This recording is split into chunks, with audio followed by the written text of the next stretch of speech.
Liftoff in 3, 2, 1.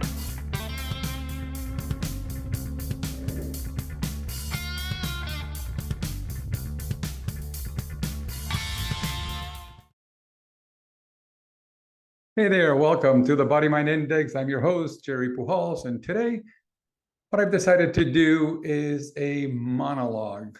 So monologues are probably the most scary things for somebody to do because you don't have a guest to bounce conversations back and forth with.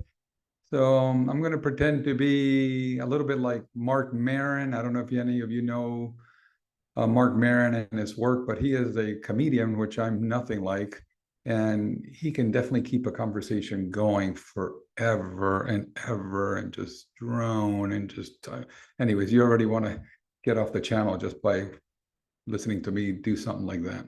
So it gives you the idea of sort of the cadence of a Mark Maron conversation. However, because he is a highly trained comedian and super intelligent, he can keep audiences engaged with his topics. So hopefully I can do a fraction of that.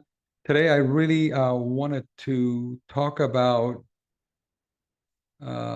last episode, and today's conversation is going to be more about what gets in our way, what are the things that really get in our way, and what are some of the things that are working for me to keep myself from getting in my own way? Because as you know, at the end of the day, we are it. We are the thing that gets in our way.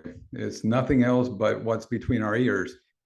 So if you happen to watch the last episode with life and business coach Lori Dietz, we had a great conversation about the differences between therapy and life or business coaching. And there's some distinct differences because what a therapist can do is more limited than what I believe a coach can do with the right education and background. Lori has a background in psychology and over 20 years of experience in life and business coaching, along with a degree in accounting, and has done high-level accounting for very successful firms. And she actually offered our audience and the agents in my small boutique real estate company out here in the Napa Valley, she offered this introductory, very low cost intro call to coaching. She offered it for $79.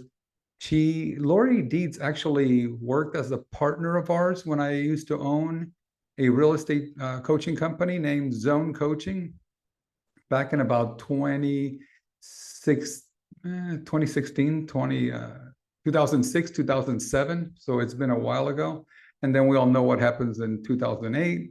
I lost a couple $1 million on that endeavor. And it was more that what I call high-level education that I've received in life by trying things out. But I learned a lot in that process. And I also learned the value of coaching, not only the coaching we were providing our clients, but the coaching Lori was providing to some of our clients, which she still has till today. Back in those days, Lori's services, just so you get an idea, Lori's services were sold by us for $1,000 a month for 4 half-hour phone conversations per month. And people are happy to pay that because what they would get out of coaching and what they would see an increased volume of business and results, not only in business, but in their personal life. So it just covers so much more than just business. And then one bonus is that she can also understand numbers, your metrics, spreadsheets, and where you're at with all those things to help you through some barriers there. So I can't say enough about Lori. Today's show is not about me pitching Lori, but I want to share with you what has happened for me in regard to an experience that I've had, because I threw myself at that sword. I've never been personally coached I've had business coaches before in several different aspects. I've never had a life coach, and I have, let's see, and I've certainly had enough therapy to bore you for hours about that, because I've had a lot of therapy, and I'm a fan and a believer in talk therapy as well. So I took Lori up on the offer. One session, let's start this and let's see what happens. And she asked me before we got on that call, what is it that I wanted to work on? I told her that one area where I felt a little stuck was in the process of a book that I'm writing. This would be my third book, but it's not business related. It's very personal. And being that it's a personal book, and is not a biography, but it's a book about a period of my life and my relationship, and the relationship that I've had with my father, to explain to my kids why maybe their dad has made some of the mistakes that he's made, because all these things are passed on. But I'm a little stuck with the complexities of that book. I've written quite a few pages. I'm probably 60-70% of the way there, but to get through the last 30-40%, it's going to require some type of a paradigm shift. So I thought that was what I was going to go into coaching for. And what I always find interesting and fascinating about coaching is that whatever you think you're going in for is going to be totally different. We had our first session, and she checked in, and she started the conversation by just opening the space and certainly making me feel like I was in a very secure space where I can talk about anything and there would be no judgment. So I certainly felt comfortable enough to just start talking. I usually don't have a hard time being transparent. That's probably one of my superpowers and weaknesses all at the same time. So I started to share where I was at with things, and she asked me, what's happening? Is there something kind of, what are the things that are getting in the way? And it sort of ended up being that I can only come up with a couple of things that were just kind of weighing me down. And as trivial as this may seem to you, it was to me, but I knew it was constantly in the back of my mind. And it was my garage. My garage looks unlike it ever does, because I'm somewhat OCD. I like my things super organized. I don't like clutter. I like my closet, at least my part of the closet. I like it very organized. I like it somewhat minimalist. I really believe in the 80-20 principle. I believe that we only wear 20% of the clothes that we own. I believe we wear 20% of the shoes that we own, which is why personally I only have 3 pairs of shoes, because I understand that. And if I was somewhat like I used to be before, which was a hyper consumer, I would have I used to have a collection of Bally shoes. If you're familiar with those, there's men and women Bally shoes. They're made in Switzerland. They're back when I was buying them 20 years ago, they were probably $500-600 a pair. I can't imagine what they cost now. But my closet was filled with those shoes. And to me, that felt like weight, just more weight. Just like debt felt like weight. Having a Porsche, a Range Rover, a Corvette, and a pickup truck, I thought was the definition of success. And it was basically my self-created hamster wheel where I couldn't get off, and I'd had to produce at this crazy level. So why am I digressing so much? Going back to coaching and the simplicity of the things that weigh us down. So the garage was really weighing me down, and I said to Lori, I said, the garage is weighing me down. I'm kind of stuck not getting through the book. I don't know if one thing has anything to do with the other, and I just want to kind of get some clarity around that. Also, my studio where I'm recording from was somewhat disheveled because we moved some things around and we changed the lighting and things like that. So there were things, anytime you move a recording studio around, the amount of wires and all that, it was in chaos. So it was embarrassing that when Lori came in to do the episode in my recording studio, she literally she had to almost trip over wires just to get to the seat because it was so congested. So that was another thing, that for me to sit in the space if it's disheveled and disorganized, I feel like my conversations will be somewhat disheveled and disorganized. So it all affects me. So at the end of the conversation, she says, let's talk about an action plan. And here's the thing, you don't have to do these things all at once. They're not all or nothing. You don't have to clean the garage in one swoop, which is the way that I'm wired.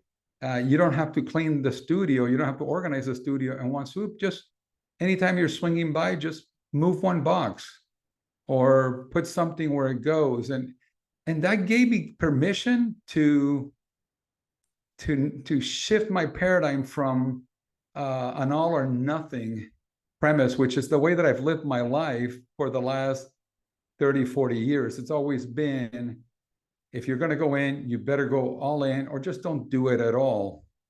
And I'm typically not the type of person that's afraid of trying things. I try things by just doing them. But then this gave me a glimpse into some of the things that may be holding me back, is that eccentric, the things that are outside of me, which a lot of the times I believe become incentric, which is internal. If they're outside of me, they're also affecting me within. So in going through this process with Lori, by the time we spent 45 minutes, maybe 50 minutes over a phone call, I didn't realize anything had changed, but I did enjoy the time spent together. Where things changed for me were the following morning, when I went to bed that night, knowing that I was going to get up in the morning and go for my run. And my runs these days consist of, a minimum of a 4-mile run, maximum of 12 or 13 miles. So I'm somewhere in there. But I haven't run in a couple of weeks, and I thought, well, I'll start with a 4-mile and just get going again. I'll get up early, and I go to bed early to make sure all these things happen. And what was interesting to me, and while I'm talking to you, I better check and make sure. Oh yeah, things are very good up in the studio, because I just thought, ooh, I'm trying out a new camera. I was like, I hope my new camera is on, because if it's not, this is going to be an awful restart to have to say all that all over again. So I'm lucky. So here's what happens. Instead of getting up at 6 o'clock in the morning, which is what I put the alarm for, I was having such a good sleep. I went to bed at 8:30, 8:15, 8:30 at night, probably after reading a little bit, down by 9. So I've been getting to bed really early these days, which I'm really appreciating. But I got into such a deep sleep that I overslept, or I hit the snooze button. I get up and it's 7:03. I remember distinctly 7:03, which it was Tuesday. I had an office meeting that day. I had to be at my office meeting by 9 a.m., which meant I wasn't going to be able to get, this run in. And I don't know if this has ever happened to you.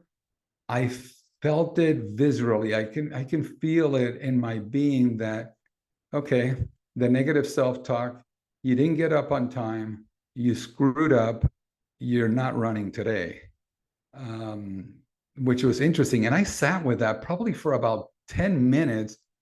And after about 10 minutes of feeling that visceral pain that was inside me, because I think loser would be something that the mind is telling you, because I'm probably my hardest critic, and I don't know if you can relate to that. I mean, are you ever hard on yourself to that degree where you just kind of, you've been a high achiever in areas, but then in other areas, when you come short, you don't treat yourself as a friend. You treat yourself almost as a disgruntled employee or somebody that you're just not aligned with. So all of a sudden, I thought of Lori, and I thought, wow, why don't I just just run down the street. Why don't I just go for a mile down the hill and a mile up the hill? That's 2 miles. I can get that done in the period of time. And by the way, I had already set my clothes in front of me because I try to trick myself by putting my shoes, my socks, everything, just my thermals, because it's really cold in the morning. It was about 35 degrees. And after I just gave myself the idea of, with Lori's little voice in the background, I gave myself the idea of just get up and go. It was such a game changer because now 2 miles didn't feel like 4 miles. And why is 2 miles a bad thing? Why is 2 miles negative in any way when 2 miles is so much more that I could run just a year ago? A year and a half ago, I couldn't hardly walk down the street because of two lower bulged disc in my back. And the pain that I was suffering at that time was almost intolerable. I told my wife this morning, after I've changed into this SOS-free vegan lifestyle, and I'm not telling you about veganism because I want you to consider it, or because it's even for you. I'm just telling you about what has changed for me.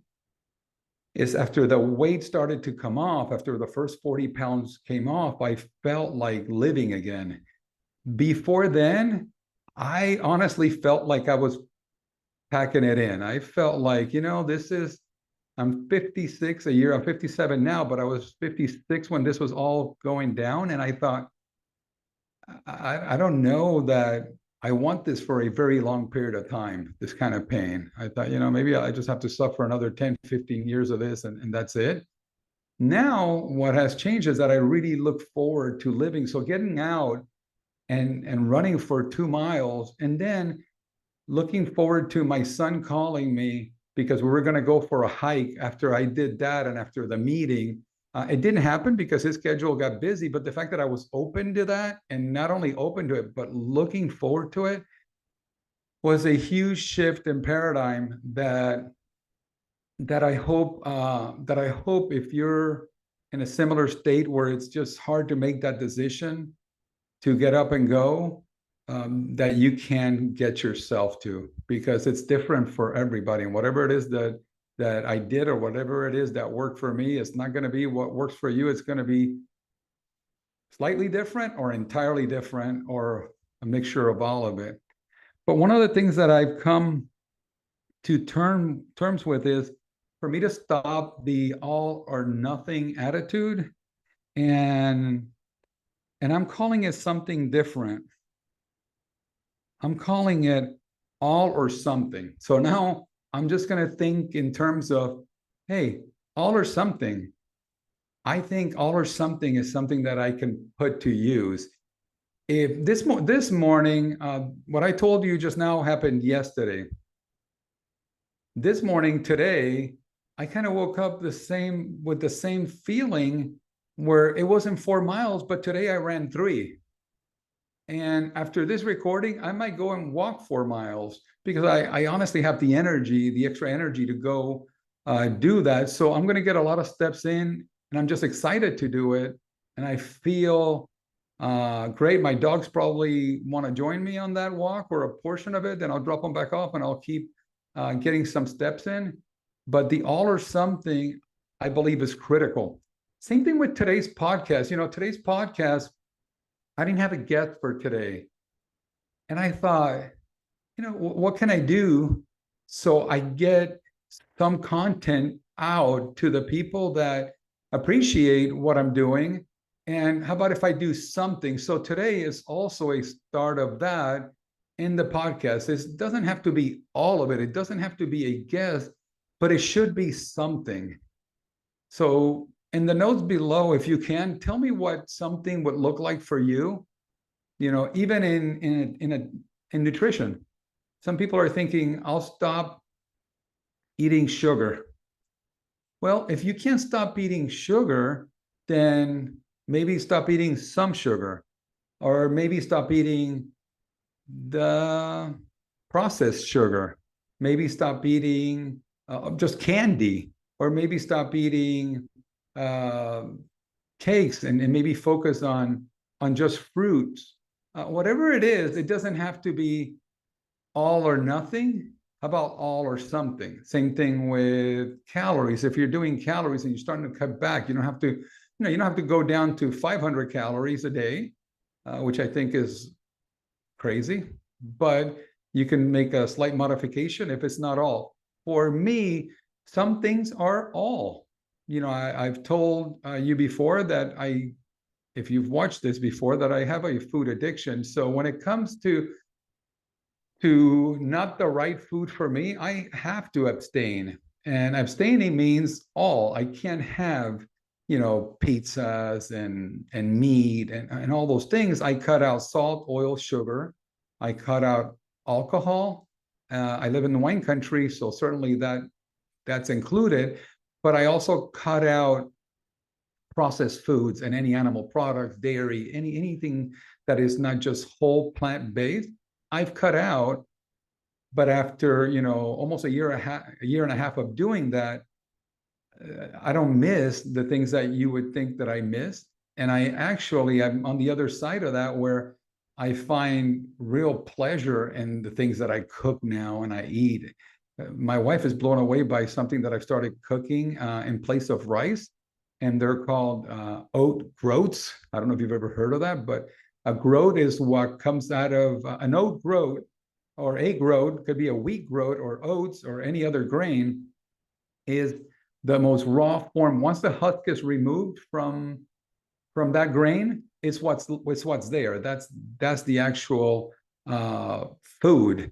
But what happens then? It gets processed by. The reason you get oatmeal is because that groat is taken through rollers and is ran through these rollers, and they're pressed.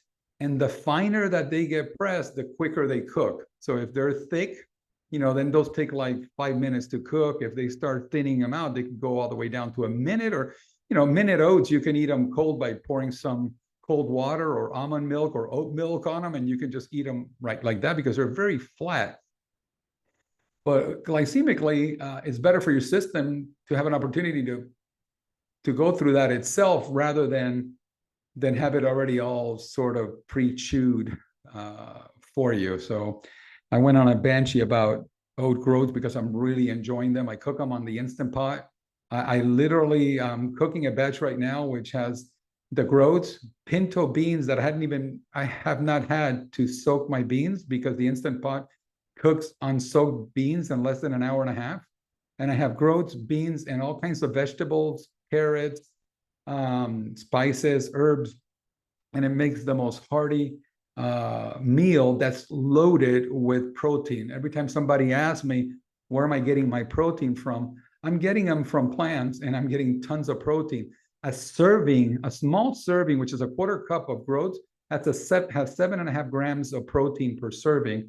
I can eat a whole cup. So in a cup, I'm eating 28 grams of protein for one helping of groats that I eat. And then I have beans on top of that, which, for those of you who know something about nutrition, you know that beans have a lot of protein, and then they become a complete protein when they're combined with the groats.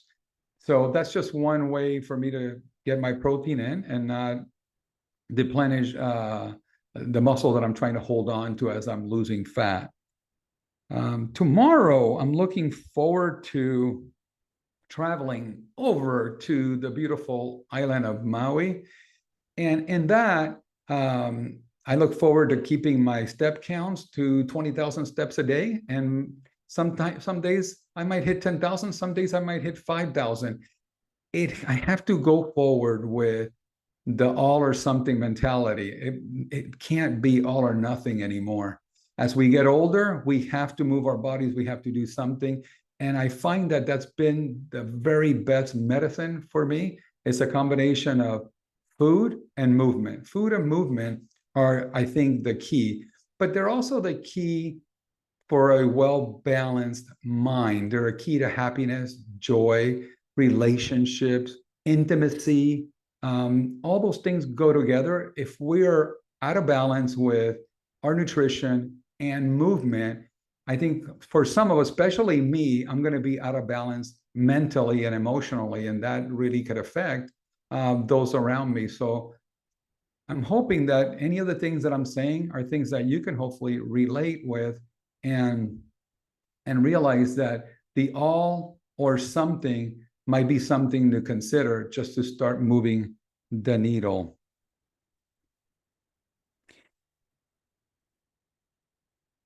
So in my notes, I have talked about, what are the things that get in the way, and things that I'm going to consider as what are the things that I have as resources to help me with that mental block and things that sometimes will get in the way. Because as I'm telling you, I sort of feel like I figured this out. I know I haven't figured anything out, because tomorrow there will be another resistance, or the following day. Resistance is always there. And with that being said, I'm looking forward to more coaching with Lori. I'm really looking forward to seeing what opens up for me in this journey when it comes to all or something. And then in writing the book, I was able to get a few pages in to the book. So, now maybe I'm closer to that 75% completion. And I know that as I'm telling you, it might be 75% complete. It might be 30% complete, because I might just go through it one more time in editing and just change something or make a major shift, because I want to be very accurate.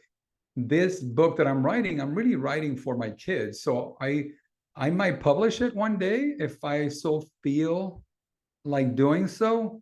But the real reason that I'm doing this is because these are things that I want my kids to know. And that's really the audience that I'm writing this book for. So I have 4 kids, and I want them to know some things about me that I haven't had the opportunity to share with them.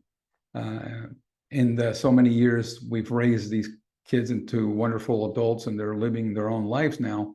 But I think it's important for all of us to have an opportunity to put things out there that then they can come back and feel comfortable in saying why, or how come, or can you tell me more about that moment or that event in your life.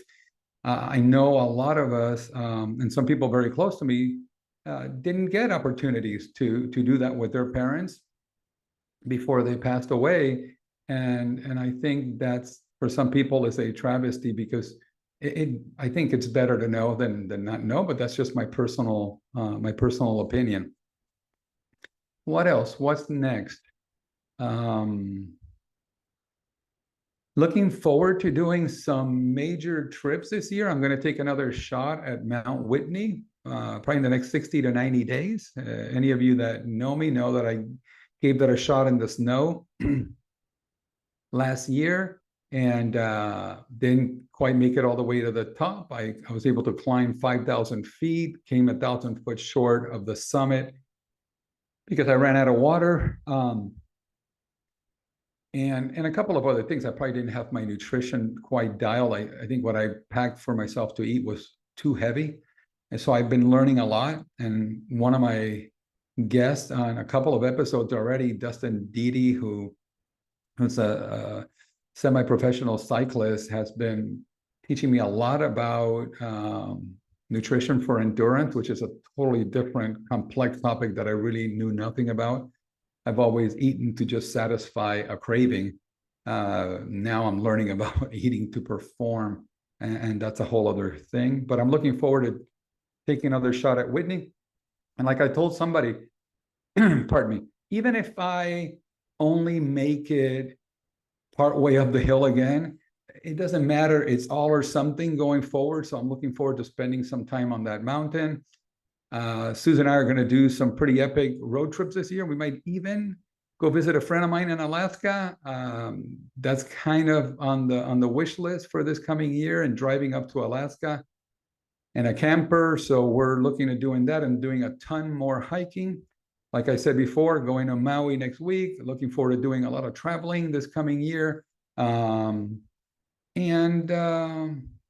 enjoying, I own a small boutique real estate company, continue to enjoy building that company and building the community of these professionals that we have working together towards a common goal and helping our clients. That's been a lot of fun. I don't like to use this channel to promote any of that, but it's just something that I felt compelled to say because I do enjoy it and it brings me joy. It's something that I know in with quite a lot of depth. I've been doing this for 25 years, and I get to share some of that knowledge with some real special people. What else, you guys? This podcast, I always say, if you find like there's something of value or you're connecting with something, please, if you subscribe, it just motivates me to keep going, keep doing more of these. So I would truly appreciate that. Comments, I love comments, and I also love these little thumbs up. So I appreciate it.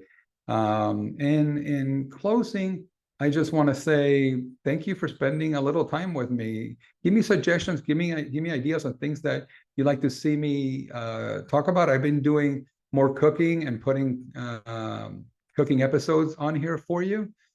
And I want to continue to do those. I have an amazing camera and editor that takes care of that for me. And we'll continue to improve on those as we keep organically growing this very small channel.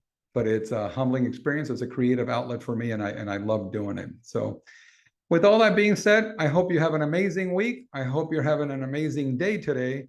And look forward to seeing you on the next one. Ciao.